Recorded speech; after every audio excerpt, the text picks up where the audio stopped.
सतगुरु जय गुरुदेव जी, मोहि बल एक तुम्हार, तुम बिन हित अपना नहीं, तन मन धन संसार।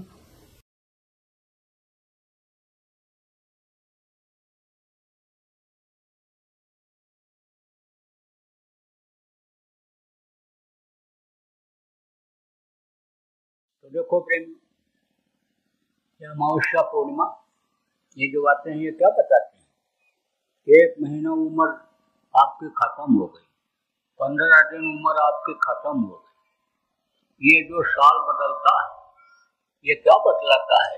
1 साल उम्र खत्म हो गई।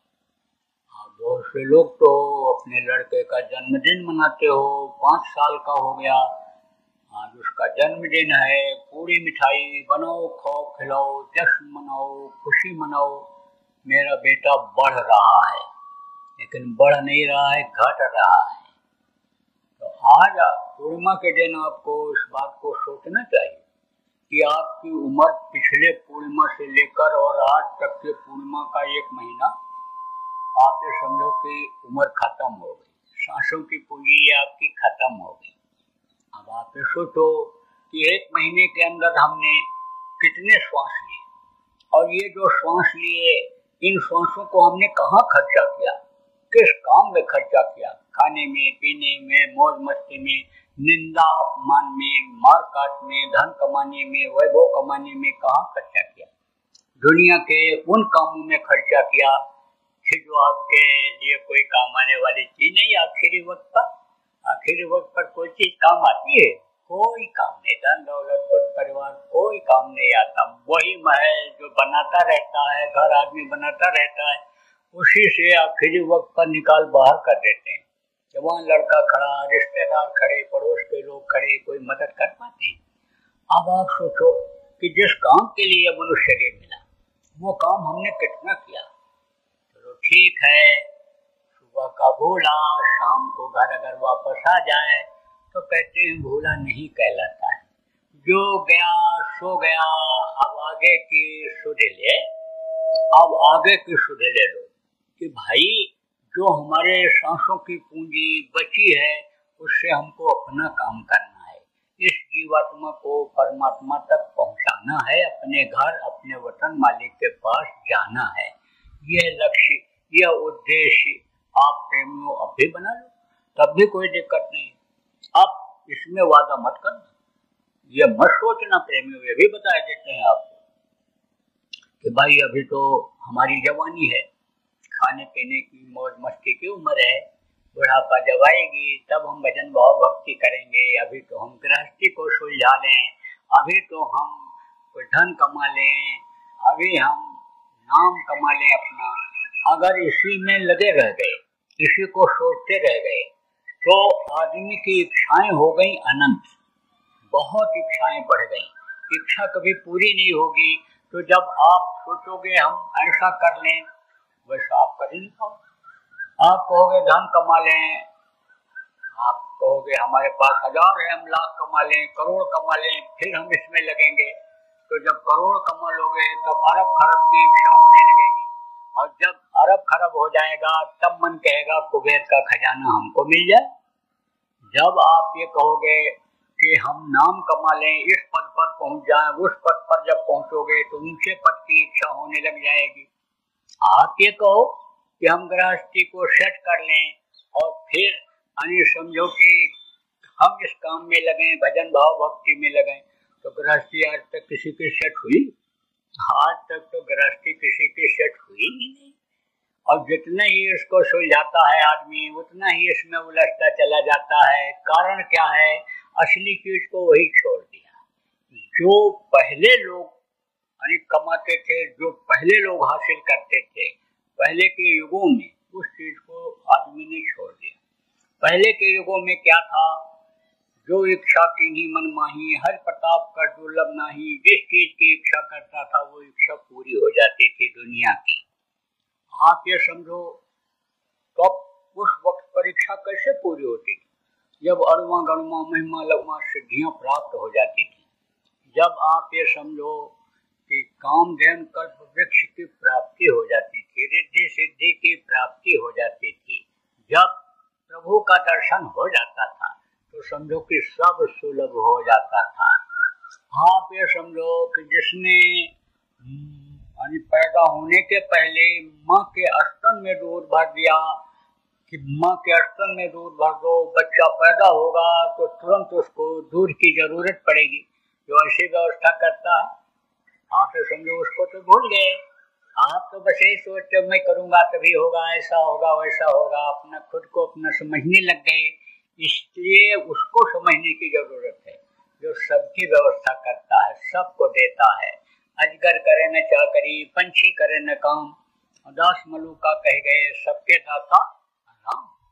आप तो समझो प्रारब्ध हर आदमी हर इंसान के साथ जुड़ा हुआ है, और जो संतों के जीव बन जाते हैं, जो प्रारब्ध में नहीं भी होता है, शरीर के आराम के लिए, सुख के लिए, शरीर के पालन पोषण के लिए, उनको जो प्रारब्ध में नहीं भी होता है वो भी मिल जाता है, वो भी वो दिला देते हैं।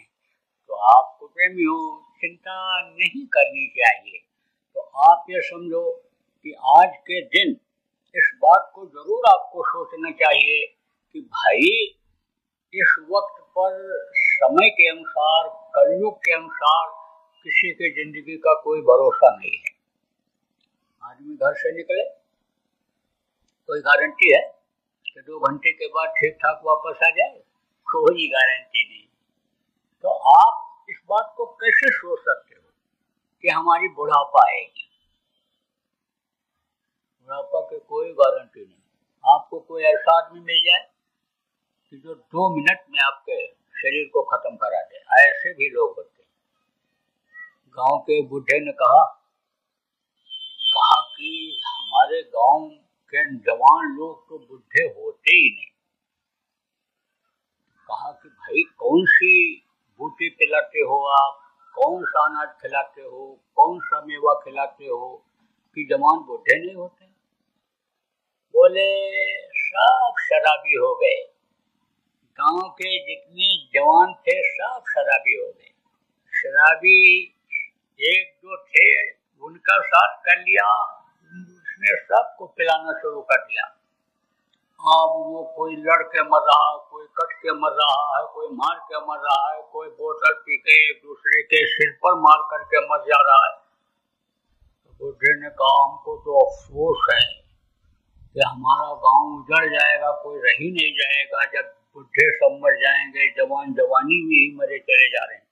तो कोई ऐसा साथी मिल गया तब तो ये बिल्कुल कांच के टुकड़े की तरह से हो जाएगा। कहीं भी जैसे कांच गिर गया और उसकी कीमत खत्म हो गई, ऐसे इसकी कीमत खत्म हो जाएगी। इसलिए आप विशेष रूप से जो पुराने नामदानी हो, सत्संगी हो, आज आप संकल्प बनाओ कि भाई हमारा समय जो निकल गया, अब हम कुछ समय गुरु के आदेश के अनुसार अपने आत्मा के कल्याण में भी लगाएंगे, आत्मा के कल्याण में भी देंगे समय को।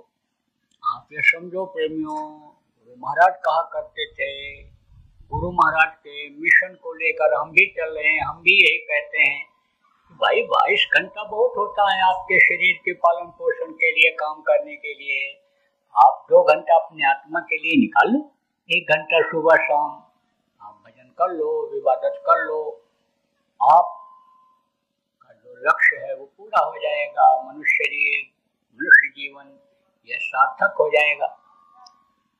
जो नए लोग आए हो, आपको बताऊंगा, पुराने लोग तो बहुत सत्संग सुनते भी रहते हैं। आप ये समझो कि ये जो इलेक्ट्रॉनिक चीजें जब से चल गई, जब से ये सब चल गया, तो यूट्यूब पर भी सत्संग आता रहता है, और आप ये समझ लो कि चैनलों में भी आता रहता है, तो सुनते रहते हैं, इनकी जानकारी है। लेकिन आप जो पहली बार आए हो, नए लोग हो, उनको तो हमको मोटी मोटी बहुत सारी जानकारियां करानी है। तो मैं आपको बताता हूँ, जो नए लोग आए हो, भाई आत्मा का कल्याण कैसे होगा, ये जीवात्मा परमात्मा तक कैसे पहुंचेगी? इस मनुष्य शरीर में आप ये समझो भगवान का दर्शन, देवी देवताओं का दर्शन, अनीस जिस्मानी मस्जिद में खुदा का दीदार, भूत परियों का दीदार कैसे होगा? वो गैबी आवाज आकाशवाणी जिसको कहा गया कैसे सुनाई पड़ेगा? जब कोई जानकार मिलेगा, रास्ता बताने वाला जब मिलेगा और उस रास्ते पर चलेंगे, उनकी जानकारी देने के बाद उनके बताए हुए अनुसार जब चलेंगे करेंगे, तभी ये मुमकिन होगा, तभी ये संभव होगा। तो जैसा मैंने बताया कि समय समय पर ये महात्मा फकीर इस धरती पर आते रहे हैं, औतारिक शक्तियाँ आती रही हैं, तो आप ये समझो कि संतों का आगमन भी इस धरती पर होता रहा। तो जिसको जितनी जानकारी रहती है उतनी जानकारी वो दिया करता है। देखो गुरु जी किसको कहते हैं? 5 पढ़ाते हैं उनको भी कहते हैं मास्टर जी, मुदर्रिस किसको कहते हैं? जो इल्म देते हैं, शिक्षा देते हैं, उनको कहते हैं। आप ये समझो चाहे 12 दर्जा पढ़ाओ, चाहे 8 दर्जा पढ़ाओ, चाहे 5 दर्जा पढ़ाओ, नाम सबका एक ही है, लेकिन जानकारी अलग अलग है। आप ये समझो ज्यादा जानकारी वालों को कहते हैं ये डॉक्टर साहब, ये मास्टर साहब। आप ये समझो अलग अलग उनकी डिग्री हो जाती है पढ़ाई के अनुसार।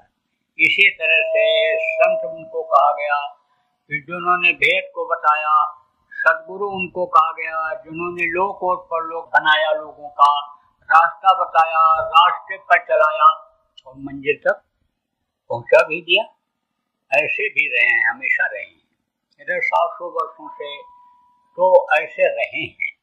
आप ये समझो कि पढ़ाई यानी कई लड़के करते हैं, लेकिन योग्यता जिसकी होती है उसको नौकरी दी जाती है। यानी समझो जैसे कोई 16 दर्जा पढ़ करके नौकरी करने के लिए जाए, जगह निकलती है, 16 दर्जा पढ़ा हुआ लड़का इसमें बैठ सकता है, तो सैकड़ों बच्चे बैठते हैं और एक दो जो जानकारी वाले ज्यादा होते हैं उनको ही वो रखते हैं। स्कूल में जिसको वांट कहते हो निकला, अब अप्लाई तो बहुत लोगों ने किया, लेकिन टीचर बनाने के लिए, प्रोफेसर बनाने के लिए जिसको ज्यादा वो क्वालिफाइड समझते हैं, यानी जिसको योग्य समझते हैं, उसको ही रखते हैं। ऐसे ही संत गति वाले तो हो जाते हैं, पहुंच तो जाते हैं वहां, लेकिन अधिकार केवल एक को दिया जाता है, जीवों के कल्याण के लिए, जीवों के संभाल के लिए। जैसे आप देखो प्रथम संत कौन थे? प्रथम संत थे कबीर साहब। उनके बहुत शिष्य थे, लेकिन उन्होंने अधिकार किसको दिया? यानी अपने जाने के बाद अधिकार किसको दिया जीवों को संभालने के लिए? नानक साहब को, जिन्होंने वाहे गुरु नाम जगाया था। वाहे गुरु उनके मुंह से निकल गया था। अंतर में गुरु के रूप को जब देखा और गुरु के जलवा को देखा, तब वहां मांस के गुरु के शरीर की पहचान हो पाई। हड्डी और मांस के शरीर से संतों की पहचान नहीं हो पाती है। महापुरुषों को लोगों ने समय पर नहीं पहचाना। आप देखो जब चले गए तब अन्य लोग उनकी याद में मंदिर बनाए, मस्जिद बनाए, गिरजाघर बनाए, गुरुद्वारा बनाए उनकी याद में। आप ये समझो उनके लिए छाती पीट करके रोते, हाय हुसैन हम न हुए। लेकिन समय चूक उनका पछताने, समय जब निकल गया तो उससे कोई फायदा होने वाला तो है नहीं। जब डॉक्टर मर गया तो उससे हम इलाज करा करके ठीक हो लेंगे, कैसे हो पाओगे? डॉक्टर जो मौजूदा होगा उसके पास जाना पड़ेगा। तो जो उस समय पर उनके पास गया और उन्होंने युक्ति उपाय बता दिया और उससे युक्ति उपाय से अंतर में जब पहचान हो गई, तब उनके लिए मरने मिटने के लिए, कुर्बान होने के लिए तैयार हो गया। तो देखा जलवा अंदर में, गुरु का जलवा जब देखा नानक साहब ने, तब अचानक बोल पड़े वो, वाहे गुरु वाहे गुरु वाहे गुरु वाहे गुरु। बच्चा जब नहीं चल पाता है, बैठा रहता है, लेटे लेटे चलता है, और जिस दिन खड़ा हो जाता है उसी दिन कहते हो वारे बेटा वारे बेटा। आप देखो जब फर्स्ट डिवीजन पास होकर के आता, वारे मेरे बेटा वारे मेरे बेटा वारे मेरे भैया, बोलते नहीं बोलते, ऐसे उन्होंने देखा गुरु के जलवा को, तो बोले वाहे गुरु वाहे गुरु वाहे गुरु। बस वही नाम उनसे जुड़ गया, उस परमात्मा से वही नाम जुड़ गया। तो आप समझो कि उनको अधिकार दिया, उन्होंने वाहे गुरु का प्रचार किया, खालसा मत चलवाया, वो खालसा मत चलता रहा, 10 गुरु हुए। उसके बाद में 10 गुरुओं में जब सबसे छोटे थे, आखिरी गुरु थे गुरु गोविंद साहब, गए हुए थे कहाँ, दक्षिण में ऊना में रतन राव साहब थे। रतन राव साहब को अधिकार दिया, नामदान तो बहुत लोगों को दिया, कुछ लोगों ने चढ़ाई भी किया, लेकिन अधिकार उनको दिया। फिर उन्होंने किसको अधिकार दिया, श्यामराव जी को दिया। श्यामराव जी ने फिर किसको अधिकार दिया, मतलब उन्होंने गरीब साहब को दिया। गरीब साहब ने इनको शिवदयाल जी महाराज को अधिकार दिया। शिवदयाल जी महाराज ने किसको अधिकार दिया, विष्णुदयाल जी महाराज को। विष्णुदयाल जी महाराज ने किसको अधिकार दिया, भूरेलाल जी महाराज। भूरेलाल जी महाराज ने किसको अधिकार दिया, गुरु महाराज को अधिकार दिया। तो आप ये समझो कि यह संतों की परंपरा रही है, और आप ये समझो कि एक को अधिकार दिए हैं, और वो जीवों को समझाए हैं, बताए हैं, घर की याद दिलाए हैं, और जीवों को लगाए हैं इस काम में, आत्मा के कल्याण में बहुत सारे जीवों को पहुँचाए भी हैं। जैसे हमारे गुरु महाराज थे, पूरे संत थे। आप जो प्रेमी समझ लो, यहाँ पर बैठे हुए वो पुराने लोग, आप भूल और भ्रम में इसीलिए पड़ जाते हो कि आप गुरु महाराज के शरीर से ही प्रेम करते रहे। शरीर जब उनका छूट गया तो बहुत से लोग आप निराश हो गए, या बहुत से लोग भ्रम और भूल में पड़ गए कि हमारा उद्धार कैसे होगा, कल्याण कैसे होगा।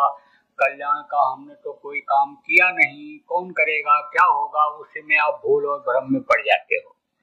जब तलाश होती है पानी की प्यासे को तो इधर उधर भटकता है, ऐसे ही जब कभी इच्छा जगती है, गुरु के वचन जब याद आते हैं तो आप इधर उधर भटकने लग जाते हो, समय आपका बेकार चला जाता है। अब आप ये समझो, गुरु के बताए रास्ते पर अगर चलने लग जाओ, गुरु का रूप अंतर में देख लो, गुरु अंतर में मिलने लग जाए, तो अब अभी आपकी सारी शंकाएं खत्म हो जाएंगी, भाग दौड़ सब खत्म हो जाएगा। तो प्रेमियों में आपको बता रहा था कि गुरु महाराज हमारे जो थे संत थे, सदगुरु थे। सदगुरु का मतलब क्या होता है, जो रास्ता बतावे, रास्ते पर चलावे, मंजिल तक पहुंचा दे, वो संत सदगुरु होते। गुरु महाराज पूरे संत सदगुरु थे। अब आप समझो प्रेमियों कि अभी आपसे पूछा जाए कि भगवान से मिलना चाहते हो, भगवान का दर्शन करना चाहते हो, तो इक्का दुक्का छोड़ के बाकी सब बात बता दो। कोई मुसलमान बैठे हो, इसमें कहा जाए खुदा का दीदार करना चाहते हो, फौरन बोलोगे बेशक, क्योंकि उससे आपको मोहब्बत है, प्रेम है, और उसके बारे में थोड़ी जानकारी है। भाई खुदा मिल जाएगा, भगवान मिल जाएगा, तो सारी खिलकत उसी की है, तो हमको फिर इस पापी पेट के लिए गुनाह गलती नहीं करनी पड़ेगी, इसलिए सब लोग कहा दोगे। लेकिन कहा जाए भगवान तो मिल जाएंगे, खुदा का दीदार तो हो जाएगा, लेकिन खाने को नहीं मिलेगा, भूखे रहोगे। तो बहुत से लोग तो क्रोध में बोल दोगे, गुस्से में, ऐसे भगवान हमको नहीं चाहिए जो भूखे मार डालें। कुछ लोग जिनके संस्कार अच्छे हैं, ये कहोगे भाई भगवान से ही कह दो, खुदा से ही कह दो कि मेरा पहले पेट भर दें, अब हमको खुदा भगवान भी अच्छे लगेंगे। किसी से कहा जाए कि तुम पड़े रहोगे, ऐसे उठ बैठ नहीं सकते हो, बीमार रहोगे, लेकिन भगवान पंखा जलते रहेंगे, हुजूर मोहम्मद साहब हवा करते रहेंगे, तो कहोगे नहीं, भगवान से कह दो, हुजूर साहब से कह दो, हमको जिस्मानी ताकत दे दें, हम लोग चलने फिरने लायक हो जाएं, हम दूसरों की ही खिदमत करेंगे, हम सेवा नहीं कराना चाहते हैं, हम भगवान की सेवा खुद करेंगे। कह दिया जाए निंदा हो जाएगा, अपमान हो जाएगा, बेइज्जती हो जाएगी तुम्हारी, तुम्हारा कोई मुंह देखना नहीं पसंद करेगा। लेकिन भगवान खुदा तुम्हारे साथ रहेंगे तब कहोगे नहीं। ऐसे भगवान खुदा हमको नहीं चाहिए, भगवान से ही कहो हमको इज्जत के साथ रखें, क्योंकि इन्हीं 3-4 चीजों के लिए आदमी सब कुछ करता रहता है, दिन रात दौड़ता रहता है। लोग बनाना इसी को कहते हैं, अच्छा खाना खाओ, अच्छा कपड़ा पहनो, शरीर से स्वस्थ रहो, सम्मान इज्जत रहे समाज में, लोक बनाना इसको कहते हैं। तो कहोगे भाई हमारा लोक ही खराब हो जाएगा तो हम पर लोक लेकर क्या करेंगे। तो आप ये समझो कि यह भी जरूरी है। आपसे ये कहा जाए कि आप 10 मिनट बैठो, आंख बंद करो और ध्यान लगाओ, याद करो उस प्रभु को, तो मन को रोक करके 10 मिनट क्या 5 मिनट भी 2 मिनट भी नहीं बैठ सकते हो, क्योंकि मन कहाँ लगा हुआ है, दुनिया की चीजों में लगा हुआ है, शरीर के सुख में लगा हुआ है, तो कैसे मन को रोक पाओगे। इसलिए मन को स्थिर करना, मन के अनुसार शरीर की चीजों को देना, सुख को देना, ये भी प्रेमियों जरूरी है। तो वो भी तरीका आपको बताऊंगा, और परमात्मा से भगवान से मिलने का भी, खुदा के दीदार का भी तरीका आपको बताऊंगा। तो पहले तो लोक बनाने का तरीका आपको बताता हूँ। देखो, घर घर बीमारी, घर घर लड़ाई झगड़ा। आप कोई भले कहो कि हमारे घर में झगड़ा नहीं होता है, हमारे घर में बीमारी नहीं है, लेकिन मैं तो नहीं मानने को तैयार हूँ। और आप प्रेमियों समझ लो कि अगर कोई चैलेंज करोगे तो 1 नहीं, 2 नहीं, 10, 20, 50 को इसी में से बता दूंगा। इनके घर में कोई न कोई बीमार रहता ही रहता है, इनके घर में रोज झगड़ा होता है, रोज झगड़ा होता है। और मैं बताऊं इनके यहाँ होता है, कहोगे नहीं होता है, बुढ़े नहीं लड़े कभी हमारे घर में, समझो जवान नहीं लड़े। और पूछो बच्चे, तब चुप हो जाओ। बच्चे ही एक दूसरे का बाल गाल बच्चों का नोचते रहते हैं, ची पू घूम पू लगा रहता है। रुपया पैसा बहुत कमाते हो, बरकत नहीं मिलती है, कारण क्या है, सब मैं आपको बताता हूँ। देखो, शरीर के रोगी रहने का कारण यह है कि खून को आप बेमेल कर लेते हो। बेमेल खून किसको कहते हैं? पैदा जब हुए तो शाकाहारी खून लेकर पैदा हुए, जो चीज खाते हैं खून उसी का बनता है। जब मांस खा लेते हो खून उसका बन जाता है। तो शाकाहारी खून और मांसाहारी खून का तालमेल नहीं खाता है, तो तरह तरह की बीमारियां हो जाती हैं। विस्तार में बताने का समय नहीं है, कभी जब समय निकालोगे तो बहुत सारी बातों को विस्तार में आपको सुनाया जाएगा। जब हमारे आश्रम पर आओगे या जहाँ कहीं भी कई दिनों का कार्यक्रम आश्रमों पर होगा, तब या स्थानों पर होगा, तब आपको बहुत सारी बातें सुनने को मिल जाएंगी। लेकिन मोटी बात आप ये समझो कि खून बेमेल होने की वजह से ही बीमारियां बढ़ती चली जा रही हैं। लड़ाई झगड़ा इसी वजह से बढ़ रहा है, क्योंकि खून जब गर्म हो जाता है और दिमाग के ऊपर जाता है, तब आदमी होश में नहीं रह जाता, मदहोश हो जाता है। नशा उसको उसी चीज का सवार हो जाता है जिस चीज को वो सोचता है। जैसे शराबी के दिमाग में ये आ गया कि ये मेरी पत्नी है, तो पहचान नहीं पाता है। आप ये समझो, चाहे चाची हो, चाहे बुआ हो, चाहे लड़की हो, सबका हाथ पकड़ लेता है। ऐसे ही क्रोध में जब आदमी आ जाता है, तब ये नहीं देखता है मेरे पिता है, मेरा बेटा है, मेरी पत्नी है, परिवार का भाई है, कौन है, ये नहीं देख पाता। बहुत से लोग तो बोलते भी हैं, हट जाओ मेरी नजरों के सामने से, मेरा खून खौल रहा है। जब कोई चीज में गर्मी आती है तब वो चीज बढ़ती है। ये देखो, साइकिल जा रही है, लड़का चलाता हुआ जा रहा है, इसमें ट्यूब लगी है, उसमें हवा भरा हुआ है। गर्मी जब बढ़ेगी तो वो हवा बढ़ेगा, तो ये ट्यूब फट जाती है, टायर भी फट जाता है। तो जब कोई चीज बढ़ता है, अब आप ये समझो गर्मी पड़ती है तो वो चीज बढ़ती है। कोई गरिष्ठ चीज खा लो जो देर में हजम होने वाली है, तो गैस बनेगा। और डॉक्टर के पास जाओगे तो कहेगा ब्लड प्रेशर हाई हो गया, खून का दौरा तेज हो गया, खून में गर्मी आ गई। ऐसे ही जानवरों का जो ये मांस होता है देर में ये घुलता है, देर में गलता है, जब पड़ता है तो इसमें गर्मी या गर्मी पैदा करता है।